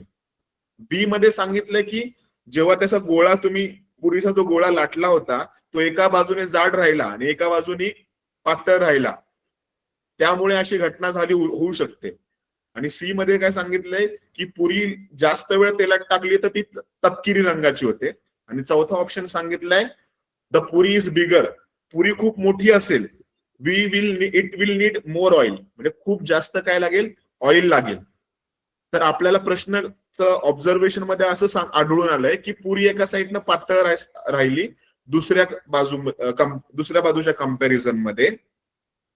तर हे कारण काय आहे, त्याचं रिझन काय आहे, तर बी ऑप्शन, कारण की जेव्हा ती पुरी लाटली होती त्यावेळेस एक साइड पातळ राहिली होती आणि एक जाड राहिली होती. पुढच्या प्रश्नाकडे जाऊ आपण. करेक्ट ऑप्शन आहे बी.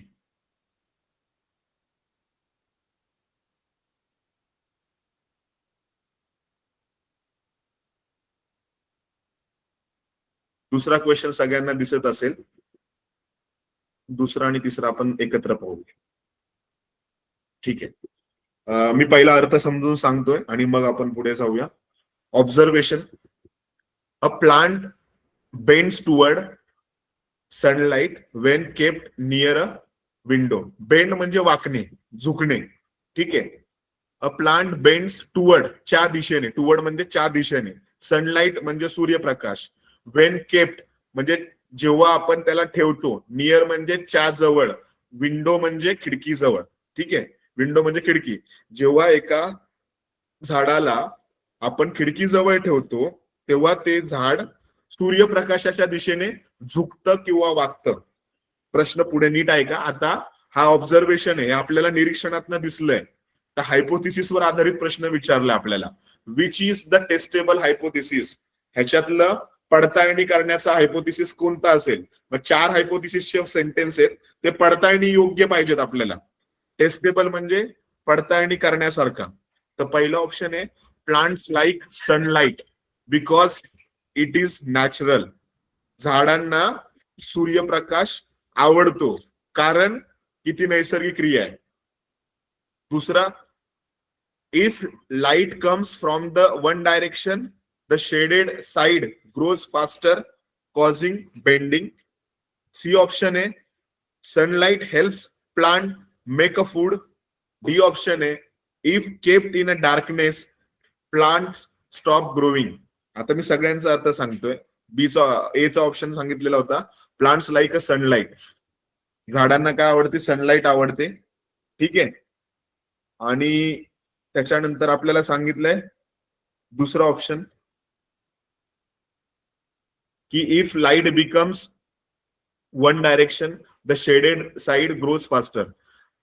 जर लाईट फक्त एका डायरेक्शन मध्ये येत असेल द शेडेड म्हणजे shaded side grows faster causing the bending.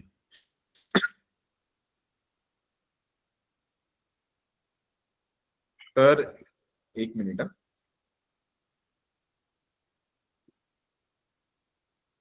जर सूर्यप्रकाश एका बाजूने आला तर सावलीच्या बाजूची वाढ जास्त होऊन वनस्पती वाढते.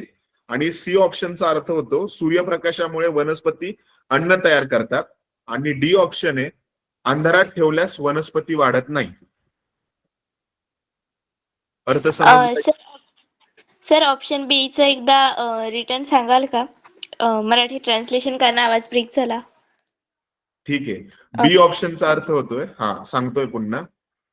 जर प्रकाश एका बाजूने आला म्हणजे खिडकीच्या बाजूने आला तर सावलीच्या बाजूची वाढ म्हणजे ज्या बाजूला सावली आहे झाडाच्या साईडला ज्या बाजूला सावली तर सावलीच्या बाजूची वाढ जास्त होऊन वनस्पती वाढते. अर्थ कळालाय का? सर एकदा क्वेश्चनचा अर्थ सांगता का मराठीतून? आता पुन्हा प्रॉब्लेम झाला. सर क्वेश्चनचा सांगा. तेव्हा ब्रेक होत होता आवाज, मी मध्ये बोलली नाही. एक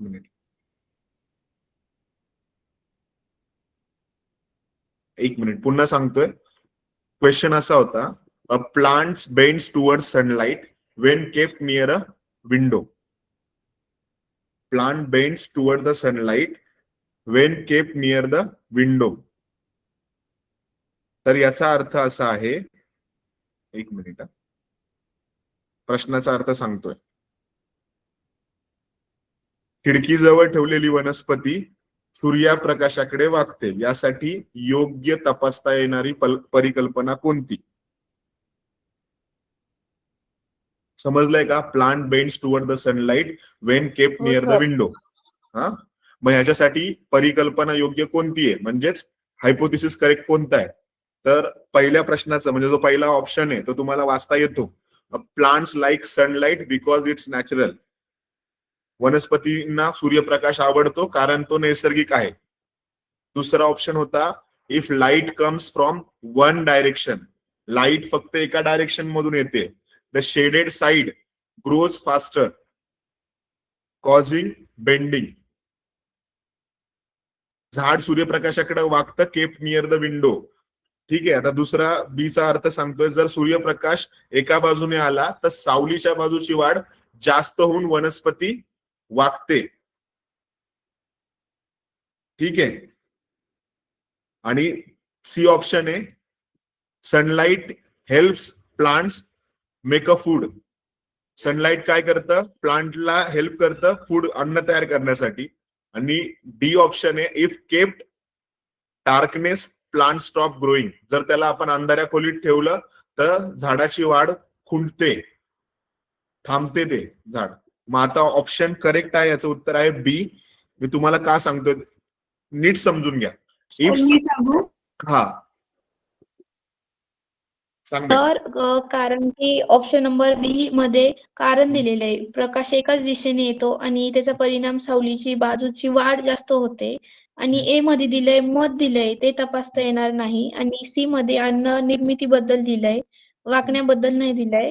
तर डी मध्ये वाढ थांबण्याबद्दल दिलंय, त्यामध्ये वाकण्याच्या कारणाबद्दल काहीच दिलेलं नाही. सो ऑप्शन नंबर बी.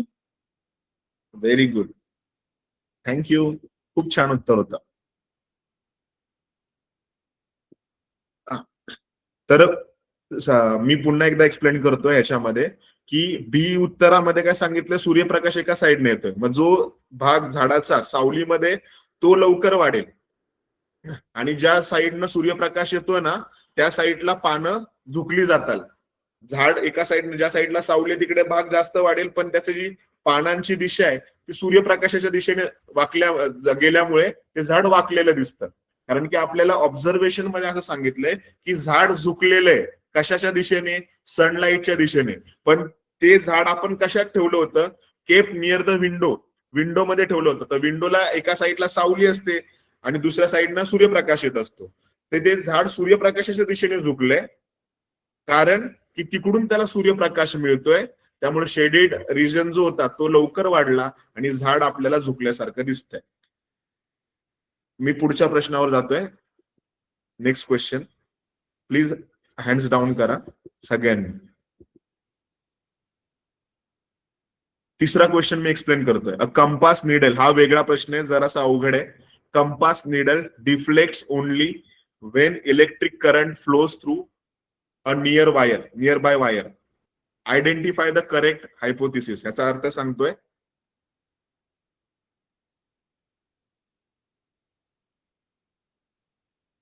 जवळील तारांमधून विद्युत प्रवाह वाहिल्यावरच कंपासची सुई तारेच्या दिशेने झुकते. यापैकी योग्य परिकल्पना कोणती? बघा, a compass needle deflect only. Compass needle म्हणजे काय, जे आपण सूचीचुंबक बोलतो ना, त्याच्यामध्ये जी निडल असते, होका यंत्र वगैरे, कंपास त्याला बोलतो आपण, ते डिफ्लेक्ट होतीये when electric current flows through the nearby wire. एक धातूची तार आहे, त्याच्यातनं जर आपण करंट म्हणजे इलेक्ट्रिसिटी पास आउट केली आणि त्याच्या बाजूला एक कंपास म्हणजे होका यंत्र किंवा सूचीदर्शक, दिशादर्शक यंत्र असतं, त्याला बोलतो आपण कंपास. त्याच्यामध्ये एक सुई असते, ते आपल्याला उत्तर दिशा आणि दक्षिण दिशा हे दाखवत असते. तर ती निडल जर मी त्याच्याजवळ ठेवली, ज्या धातूच्या तारेमधनं विद्युत धारा वाहते त्याच्यामध्ये त्याच्या बाजूला जर ठेवली, तर मला असं दिसून आलं की कंपास डिफ्लेक्ट म्हणजे हालचाल करते. जेव्हा धातूच्या वायर मधनं करंट पास आउट केला, तर विद्युत धारा पास आउट केली धातूच्या वायर मधून, तारेतून, तर ती कंपास मध्ये काय होतं, निडल्स जी आहे, सुई जी आहे, ती डिफ्लेक्शन दाखवते, बदल दाखवते. मग यासाठी कोणतं उत्तर बरोबर आहे? तर पहिलं उत्तर आहे, please unmute all. The needle likes electricity. सुईला इलेक्ट्रिसिटी आवडते. दुसरं आहे, इफ करंट इन्क्रीजेस म्हणजे विद्युत धारा वाढली तर निडल डिफ्लेक्शन इन्क्रीजेस. ज्या तारेतून विद्युत धारा वाहते ती जर आपण वाढवली तर डिफ्लेक्शन जास्त डिफ्लेक्शन होईल, कारण की आपण विद्युत धारा वाढवली आहे. सी ऑप्शन आहे, the battery pushes the needle directly. एक बॅटरी आहे, ती निडलला पुढे ढकलते, पुशेस द निडल डायरेक्ट ढकलून देते. आणि डी ऑप्शन आहे, longer wire stop the needle movement. जर मोठी वायर असेल तर ती काय करते, निडलला हलण्यापासून थांबवते. प्रश्न कळालाय का? मग करेक्ट आन्सर काय असेल तुमच्या मते? मी ज्याला विचारेल तो सांगेल ना, कोणी उत्तर सांगायचं नाही.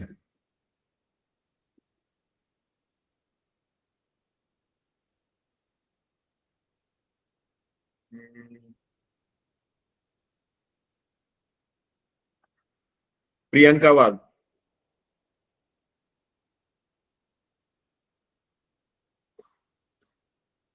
प्रियंका आहे का?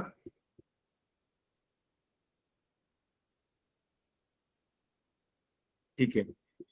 वेदिका मोरे. I think. का बेटा? चुकलं तर चुकलं उत्तर सांगू शकतेस. तुला असं मत का वाटलं? उत्तर बरोबर आहे. आता सांग. सर करंट वाढवला त्याच्यामुळे. ठीक आहे. अपूर्वा सांगेल. सर, कारण की ए ऑप्शन मध्ये भावना आहे, दर्शवते, ते इलेक्ट्रिकल मध्ये काहीच नाहीये, म्हणजे वैज्ञानिक मध्ये नाहीये. आणि सी आन्सर पण चुकीचा आहे. आणि डी मध्ये निरीक्षणाशी थेट संबंध काहीच नाहीये. तर बी आन्सर मला पण करेक्ट वाटतंय. Very good. B option correct आहे. आपण पुढे जाऊया, ह्याचं उत्तर मी तुम्हाला एक्सप्लेन करतोय, कारण की आपल्याकडे फक्त काही वेळा आपल्याला बी पार्ट पण घ्यायचा आहे. ठीक आहे. A compass needle deflects only. कंपासची जी निडल आहे ना, डिफ्लेक्ट होते ओनली, फक्त केव्हा, जेव्हा electric current flows through the nearby wire. बघा, ह्यात प्रश्नातच तुम्हाला अर्थ कळायला पाहिजे. जेव्हा इलेक्ट्रिक करंट तारेमधून वाहतो तेव्हाच कंपासमध्ये सुईचं डिफ्लेक्शन दिसतं. मग ह्याच्यासाठी करेक्ट हायपोथेसिस काय असेल, कोणतं गृहीतक करेक्ट आहे? तर निडल लाईक इलेक्ट्रिसिटी. निडलला म्हणजे सुईला फक्त इलेक्ट्रिसिटी आवडते का? हे योग्य उत्तर नाहीये. इफ करंट इन्क्रीजेस, तारेमधून वाहणारा करंट म्हणजे विद्युतधारा जर वाढवली तर सुईमधलं डिफ्लेक्शन आपल्याला वाढलेलं दिसतं. विद्युतधारेचं वजन म्हणजे हे ऑब्झर्वेशन केलं आपण, प्रॅक्टिकल केलं तर त्याच्यातनं दिसणार आहे. सी आणि डी ऑप्शन मध्ये वेगळीच काहीतरी गोष्ट सांगितली आहे की battery pushes the needle directly. आपल्याला सांगितलंय का निडलला बॅटरी जोडलेली आहे? नाहीच सांगितलं ऑब्झर्वेशन मध्ये. त्या ऑब्झर्वेशनशी जुळतच नाहीये. डी ऑप्शन मध्ये सांगितलंय longer wire stop the needle movement. Movement म्हणजे हालचाल. लॉंगर वायर, मोठी वायर. लॉंगर म्हणजे मोठी, वायर म्हणजे तार. स्टॉप म्हणजे थांबवते. निडल म्हणजे सुई. कुणाची हालचाल? सुईची हालचाल मोठी वायर थांबवते. त्यामुळं ऑप्शन बी करेक्ट आहे, बाकी सगळे ऑप्शन चुकीचे. Next, a person sinks more in a sand when standing than when lying down. आता हा प्रश्न नीट समजून घ्या. बेस्ट हायपोथेसिस, एकदम उत्तम गृहीतक काय असेल? प्रश्नाचा अर्थ कळाला नसेल तर मी प्रश्नाचा अर्थ पहिला समजवतो.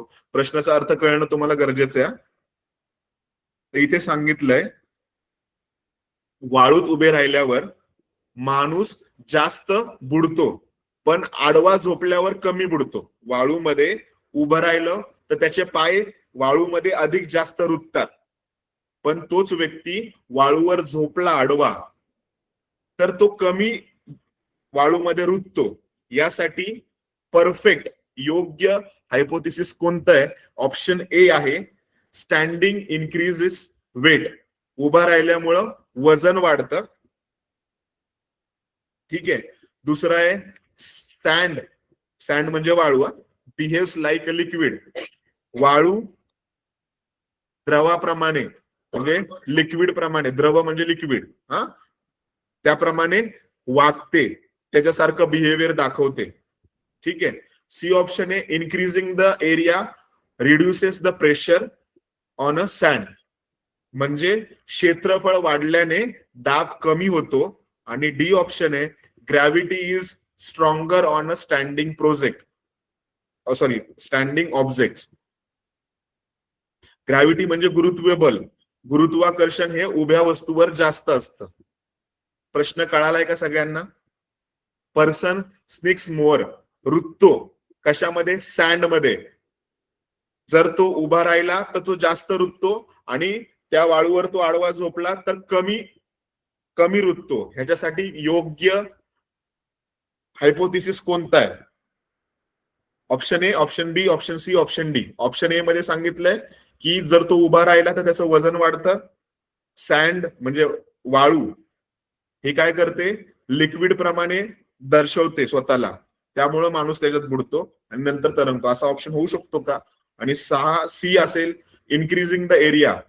एरिया वाढल्यामुळे म्हणजे क्षेत्रफळ वाढल्यामुळे प्रेशर कमी होतं सँडवरचं, म्हणून तो माणूस झोपल्यावर वाळूमध्ये रुतत नाही. आणि लास्ट ऑप्शन आहे, gravity is stronger than the standing object. गुरुत्वाकर्षण बल हे उभ्या वस्तूंवर जास्त लागतं. समजलंय का तुम्हाला? काय उत्तर असेल? डी उत्तर चुकीचं आहे Tejas. Sir C. Sir C वाटतंय. हा वेदिका सी का? सी का वेदिका? वेदिकाचं उत्तर सी का आहे? वेदिका सांगते. सर चुकीचं असं नाही आहे होऊ ती. शकत. आपण सर हे ऑप्शन मध्ये सांगितलेलं आहे की आपण जर उभे राहिलो तर आपलं वजन जास्त वाढेल. असं नाही होऊ शकत, कारण तुझा विचार आहे. Sir option number D. आणि दुसरं आहे की ना, आणि दुसरं आहे की जी वाळू असते ना तिला काय म्हणतात लिक्विड प्रवाह लिक्विड आवडतं असं काही सर मला ती सीच वाटतं. ठीक आहे, मी याचं उत्तर तुम्हाला सोप्या पद्धतीत, सगळ्यांनी महाभारत पाहिलंय? तर मला डी वाटतंय. उत्तर चुकीचं आहे तेजस. डी उत्तर नाही असू शकत, सांगतो मी तुम्हाला. एक्सप्लेन करतो तेजस. हा, एक्सप्लेन करतो, ऐकून घ्या. बघा, जर इथं जो ऑप्शन आहे ना तो सी करेक्ट आहे, कारण की ज्या वेळेस आपण वाळूवर झोपतो ना, मी एक्सप्लेनेशन देतोय, वाळूवर जेव्हा झोपतो तेव्हा आपला जो बॉडीचा एरिया आहे म्हणजे हात पाय डोकं वगैरे सगळं वाळूच्या कणांवर सगळ्या अमाऊंटवर सेम प्रेशर टाकतात, त्यामुळे आपण वाळूमध्ये रुतत नाही. आणि जर उभे राहिलो तर आपलं वजन पायांपाशी जास्त असतं, त्यामुळं आपण जमिनीत रुतलं जातो, आपला एरिया कमी होतो. पायांचा एरिया, फक्त पायच टेकलेले असतात ना, जेव्हा उभे असतो तेव्हा पाय टेकलेले असतात, त्यामुळे आपण जमिनीवर आतमध्ये घुसत जातो. आणि जेव्हा आपण झोपलेलो असेल त्यावेळेस आपला जो प्रेशर आहे वाळूवर सगळीकडे सेम लागतो, त्यामुळे आपण जमिनीमध्ये जास्त जात नाही, म्हणजे वाळूमध्ये जास्त शिरत नाही. ए ऑप्शन मध्ये सांगितलं की उभं राहिल्यावर वजन वाढतं, हे चुकीचं आहे. आडवं झोपल्यावर पण वजन तेवढंच राहणार आहे, उभं राहिलं तरी वजन तेवढंच राहणार आहे. तर पहिला ऑप्शन चुकीचा आहे, ए ऑप्शन रॉंग आहे. बी ऑप्शन आहे सँड बिहेव्स लाईक लिक्विड, म्हणजे वाळू काही पाण्यासारखे वागते का? पाण्यामध्ये उभं राहू शकतो का आपण? ते पाण्यावर झोपू शकतो का? हे तर उत्तर चुकीचंच आहे. Gravity standing stronger on a standing object, gravity सगळ्या गोष्टींवर समान आहे. गुरुत्वाकर्षण बल आडव्या वस्तूंवर पण सेम असतं, उभ्या वस्तूंवर पण सेम आहे, त्यामुळे सी ऑप्शन परफेक्ट आहे. ठीक आहे, समजलंय का? Yes sir. कोणाचं काय म्हणणं होतं? ठीक आहे, आता आपण बी ऑप्शन कडे थोडा बी क्वेश्चन वर जाऊया आपण. आता ह्याच्यामध्ये आपल्याला बघा, सेक्शन बी मध्ये बघा प्रश्न वेगळे आहेत. एक 2 मिनिटांमध्ये आपण पटकन क्वेश्चन घेऊया, बाकीचे क्वेश्चन आन्सर जे काय राहतील तर नेक्स्ट लेक्चरला पण आपण डिस्कस करूया, आज जेवढं होईल तेवढं. ठीक आहे, काही डाऊट्स असतील तर आपण उत्तरासकट मी पेपर पाठवतोय, तुम्हाला काही डाऊट असतील तो तुम्ही शोधा आणि मग आपण पाहूया. ठीक आहे, 11वा प्रश्न आहे सेक्शन बी, ह्याच्यामध्ये हायपोथेसिस वर्सेस, म्हणजे हायपोथेसिस पण असणार, त्याच्या विरुद्ध ऑब्झर्वेशन पण असणार आणि त्याच्या विरुद्ध कन्क्लुजन पण असणार, म्हणजे तिन्ही गोष्टी एकत्र. बघा, पहिले हायपोथेसिसचे एकदम छोटे छोटे प्रश्न, नंतर हायपोथेसिस अवघड झाला आणि आता तिघांची कंपॅरिझन एकत्र करतोय, म्हणजे आपण हे डेप्थ मध्ये जातोय. The water level rose from 50 ml to 55 ml after adding a stone. एक पाण्याचं भांड आहे, त्यात तुम्ही ते सुरुवातीला water level rose from 50 ml to 55 ml after adding a stone. एका पाण्याच्या भांड्यामध्ये तुम्ही काय टाकलाय? एक स्टोन टाकलाय. त्याच्या अगोदर ते पाण्याची पातळी किती होती माहितीये का? त्याच्या अगोदर पाण्याची पातळी होती 50 ml. किती होती? 50 ml. 50 ml. तर त्याच्यामध्ये दगड टाकल्यामुळे ती झाली 55 ml. दगड टाकल्यानंतर पाण्याची पातळी 50 वरून किती झाली? 55 ml झाली. तर खालीलपैकी कोणते विधान हे बरोबर आहे असा आपल्याला प्रश्न विचारला. हायपोथेसिस म्हणजे कोणतं, ह्यासाठी कोणतं स्ट्रक्चर बरोबर आहे? Hypothesis, observation, conclusion, independent variable. Sir independent variable म्हणजे? इंडिपेंडेंट व्हेरिएबल म्हणजे तो त्याच्यावर अवलंबून नाही. यातली कोणतीच गोष्ट म्हणजे हे इंडिपेंडेंट आहे, कशाच कुठलीच गोष्ट कशावर अवलंबून नाही. स्वतंत्र आहे ते. स्वतंत्र आहेत ते. परफेक्ट.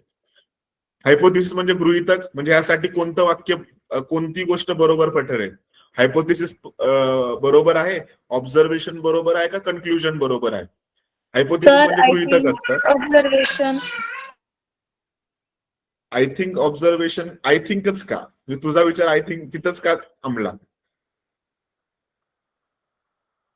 की सर ते ऑब्झर्व केलेलं आहे का दगड टाकल्यावर ते 50 ml होतं, मग 55 ml झालं असं. Very good, very good. बघा इथं ऑब्झर्वेशन. हायपोथिसिस काय सांगतो की जर आणि तरची गोष्ट, वाक्याची सुरुवात जर आणि तरने नाहीये. कन्क्लुजन म्हणजे रिझल्ट नाहीये आपल्याकडं, की त्याने किती दगड टाकल्यामुळे 55 झाला, त्याचा निष्कर्ष आपण लिहू शकत नाही. इंडिपेंडेंट व्हेरिएबल तर होऊच शकत नाही, कुठलीच गोष्ट कशावर डिपेंड नाहीये. मग इथे कन्क्लुजन पहिला ऑप्शन ए आणि ऑप्शन सी आणि ऑप्शन डी हे कॅन्सल होतात. ऑप्शन बी करेक्ट आहे, कारण की आपण पाहतोय की पाणी 50 ml होतं, त्याच्यामध्ये तुम्ही दगड टाकला, मग 55 ml झालं. दगड टाकायच्या अगोदर किती होतं? 50. टाकल्यानंतर किती झालं? 55. हे तुम्ही पाहिलंय ना, म्हणजे ऑब्झर्व केलं, निरीक्षण केलं. नेक्स्ट शेवटचा प्रश्न. बाकीचे प्रश्न आपण तुम्हाला मी सोडवायला देतोय. हा, next. If the number of wires turn increases, electromagnet become stronger. एक वायर आहे, त्या वायरला आपण टर्न म्हणजे गोल गोल फिरवलं, म्हणजे एका वायर पासून जास्त गोल गोल वेटोळे असलेली स्प्रिंगला कसे गोल गोल हे असतात टर्न्स, त्या वायरचे टर्न्स आपण वाढवले. 1 होते ते 10 केले, मग द इलेक्ट्रोमॅग्नेट बिकम स्ट्रॉंगर. अशा प्रकारे इलेक्ट्रोमॅग्नेट काय झाला? अधिक शक्तिशाली झाला. विद्युत चुंबक, इलेक्ट्रोमॅग्नेट म्हणजे विद्युत चुंबक, हा अधिक पॉवरफुल होतो. तर हे कोणतं विधान आहे? ह्यासाठी परफेक्ट सेंटेन्स कोणतं आहे? कन्क्लुजन म्हणजे निष्कर्ष, ऑब्झर्वेशन म्हणजे निरीक्षण, सी म्हणजे हायपोथिसिस म्हणजे गृहीतक, आणि डी म्हणजे कंट्रोल फॅक्टर, म्हणजे ह्याच्यामधली गोष्ट काहीतरी कंट्रोल करते. हा हा अपूर्वा, कोणतं उत्तर असेल? सर माझ्या मते सी आहे. हे विधान जर तर इफ देम ह्या स्वरूपात आहे. बरोबर आहे, परफेक्ट. बघा अपूर्वानी परफेक्ट उत्तर दिलंय. वाक्याची सुरुवात झाली होती if the number of wire turn increases. वायरचे जर आपण वेटोळे वाढवले तर त्याच्यापासून बनणारा जो इलेक्ट्रोमॅग्नेट आहे तो अधिक शक्तिशाली बनतो. त्यामुळं करेक्ट ऑप्शन आहे आपलं hypothesis. Conclusion, observation, control factor हे चुकीचे. ठीक आहे, मी तुम्हाला ग्रुपला पीडीएफ पाठवतोय आणि इथे पण इथे नाही येणार कारण की लिंक पाठवता येते, इथे पीडीएफ नाही पाठवता येणार. मी ग्रुपला तुम्हाला हे पाठवतो. ठीक आहे, आजचं सेशन कसं झालं? तुम्हाला सगळ्या गोष्टी जास्त छान समजलत ना? सगळ्या गोष्टी नक्की? काही डाऊट असतील, याच्याशी काही डाऊट असतील तर तुम्ही मला नेक्स्ट लेक्चर मध्ये विचारा. ठीक आहे, bye. Okay sir, thank you. Bye sir, good night. Bye bye bye bye bye bye bye sir. Good night.